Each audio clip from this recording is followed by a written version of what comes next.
Cisalhamento direto, caixa 10x10. O ensaio de cisalhamento direto é utilizado para determinar a resistência ao cisalhamento de um solo sob condições drenadas. Seu objetivo principal é avaliar as envoltórias efetivas de pico e residual ao longo de uma superfície de interesse. Basicamente, consiste de um corpo de prova com forma de prisma, geralmente de seção quadrada e com pequena altura, colocado em uma caixa rígida, dividida em duas semicaixas, uma superior e outra inferior. Sobre este corpo de prova é aplicada uma carga vertical e, em seguida, o mesmo é levado à ruptura pelo deslocamento da semicaixa inferior. Para se conseguir uma moldagem perfeita, é utilizada uma prensa manual, que, com seu movimento para cima, provoca a cravação da amostra no moldador, pois este, além de possuir as bordas afiadas, tem sua penetração facilitada pelo desbaste da amostra. Durante a moldagem e colocação do corpo de prova na caixa de cisalhamento, deve-se evitar o seu amolgamento, bem como devem ser preservadas suas regularidades geométricas, pois faces não paralelas introduzem distribuições de tensões indesejáveis. As dimensões dos corpos de prova devem ser exatas, haja visto que poderão provocar, na aplicação da tensão normal, tensões diferentes da condição de deformabilidade horizontal nula. A perda de umidade deve ser evitada com o uso de placas de vidro e a pesagem deve ser precisa com a utilização de balança analítica. Uma pedra porosa como serrilhada é colocada para o contato com o corpo de prova. Na fase de preparação da transferência do moldador para a caixa partida, este é colocado sobre a caixa de contenção.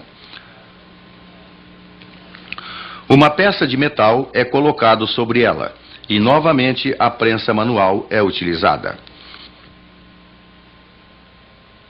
Agora, a transferência da amostra para o local definitivo do ensaio.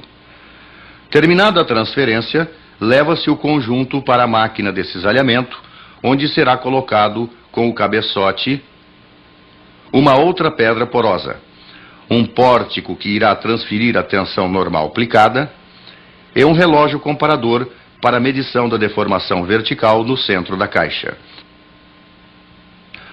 Oportunamente, será instalado um outro relógio que irá registrar as deformações horizontais. Após saturada, a amostra está pronta para ser ensaiada. O pórtico entra em contato com o cabeçote através de uma esfera, que irá facilitar a operação de aplicação da tensão normal feita por um meio de pesos padronizados e aferidos. Tem início, então, o ensaio, que terá anotadas as deformações horizontal e vertical, e a força cisalhante registrada em um anel dinamométrico fixado à parte superior da caixa de contenção. A velocidade de translação é bastante baixa, da ordem de 0,16 milímetros por hora, para solos argilosos, de forma a se ter certeza da execução do ensaio em condições drenadas. Ring shear. O ensaio de cisalhamento direto por torção, ou ring shear, representa um avanço na tecnologia disponível para análise dos solos. Seu objetivo principal é o de avaliar corretamente a envoltória efetiva drenada residual de um solo em superfície pré-determinada. Neste ensaio, o corpo de prova é moldado na forma anelar, com pequena altura, sendo colocado em uma caixa rígida, a qual é dividida em duas partes iguais, ou anéis, no sentido da altura. A amostra é confinada pela aplicação de uma tensão normal e levada à ruptura através de incrementos de momentos torsores relativos ao eixo longitudinal principal. Geralmente, obtém-se também as envoltórias de pico, com um mínimo de 3 ensaios, cada um com uma tensão normal, e sobre um corpo de prova para se estabelecer uma correlação entre a resistência ao cisalhamento e a tensão normal. A grandeza das tensões normais de ensaio dependem das tensões de trabalho do solo, sendo usual adotar-se um valor inferior, outro próximo e um outro superior a essas tensões. A semelhança do ensaio tradicional, ou ring shear, também permite avaliar características das curvas tensão-deformação e variação de volume-deformação. A moldagem para o ensaio de cisalhamento por torção é uma das mais elaboradas. O molde metálico está sendo cravado na amostra indeformada através da prensa manual.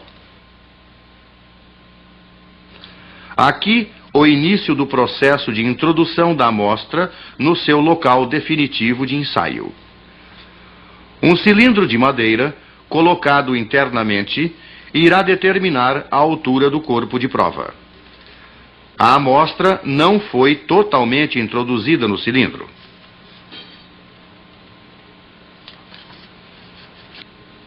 A sobra deverá ser removida com a consequente regularização da face superior do corpo de prova. A regularização geométrica do corpo de prova deve ser minuciosa, pois faces não paralelas introduzem distribuição indesejável de tensões. A seguir, a amostra é empurrada para a seção central do cilindro de contenção através da prensa manual. Realiza-se a operação de seccionamento do corpo de prova com a retirada de sua parte central. Ele começa a tomar a forma anelar. Crava-se agora um cilindro de bordas cortantes para o acerto final das paredes internas do corpo de prova anelar. Assim, a amostra encontra-se pronta para a montagem do ensaio.